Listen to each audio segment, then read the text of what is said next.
ఈ Sitarama lift irrigation ప్రాజెక్టుకు సంబంధించి 2016 ఫిబ్రవరి 18న ఆ ప్రాజెక్టు కార్యక్రమాన్ని ప్రారంభించడం జరిగింది. ప్రారంభించినటువంటి సందర్భంలో ఇందులో క్వశ్చన్లో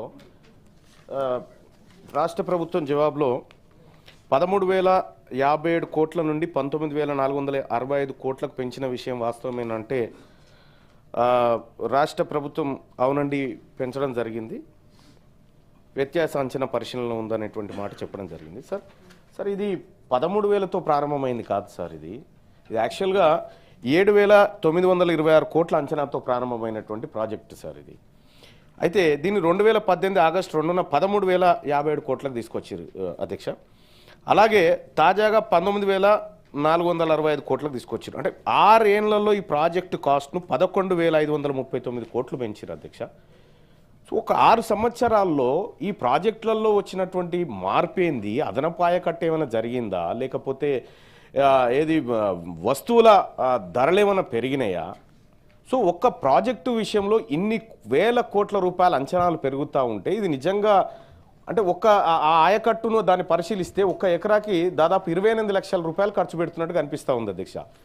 ఈ పరంపర ఇక్కడతో ఆగుతుందా, ఇంకేమైనా ముంగడికి పోతుందా? ఓకే, రైట్ సార్, అయిపోయింది మీ ప్రశ్న. ఆనరబుల్ మినిస్టర్ గారు ప్లీజ్ మళ్ళీ ఇస్తాను మీకు.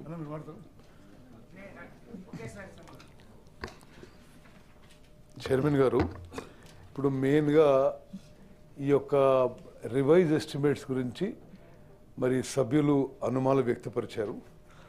దానికి నేను ప్రధానంగా the reason for the estimates to be reason so much is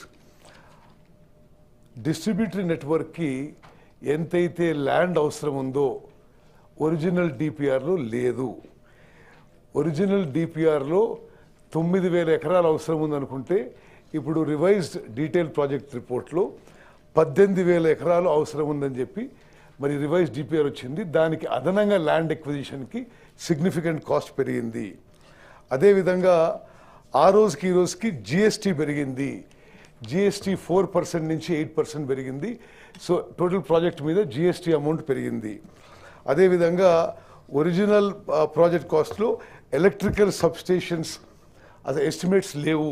ఇప్పుడు ఎలక్ట్రికల్ సబ్స్టేషన్స్ ఎస్టిమేట్స్ కూడా యాడ్ చేయడం జరిగింది. ప్రైస్ అడ్జస్ట్మెంట్లో పెరిగిన అమౌంటు 1,214 కోట్లు. అదేవిధంగా డిస్ట్రిబ్యూటరీ నెట్వర్క్కి గతంలో వేసిన అంచనాలకి ఇప్పుడు యాక్చువల్గా డిస్ట్రిబ్యూటరీ నెట్వర్క్ వేస్తే ముందున్న డిపిఆర్లో 756 కోట్లు ఉంటే డిస్ట్రిబ్యూటరీ నెట్వర్క్ అవసరం ఉన్న ల్యాండ్ అక్విజిషన్ కానీ స్ట్రక్చర్స్ కానీ అన్నిటికీ 3,000 crores ఎడిషనల్ కాస్ట్ రావడం జరిగింది. దీనివల్ల ఈ కాస్ట్ పెరగడం జరిగింది. మరి ఇది ఈ ప్రాజెక్టు మాకు వారసత్వంగా వచ్చింది ఒక డిపిఆర్. అదేవిధంగా ఏదైతే ఎస్టిమేట్స్ 6 వచ్చినాయో 6 ఎస్టిమేట్స్ మీద మరి ప్రాజెక్టు పూర్తి చేయడానికి మేము చిత్తశుద్ధితో ముందుకు పోతున్నాం. సత్యవతి రాథోడ్ గారు. ధన్యవాదాలు అధ్యక్ష. అధ్యక్ష, సీతారామ ప్రాజెక్ట్ అనేది ఉమ్మడి ఖమ్మం జిల్లా పూర్తిగా సస్యశ్యామలం కావాలి, ఆఖరి ఆయకట్టు వరకు నీళ్లు పోవాలనేది ఆ రోజున్న ముఖ్యమంత్రి కేసీఆర్ గారి కళ, డ్రీమ్. దానికి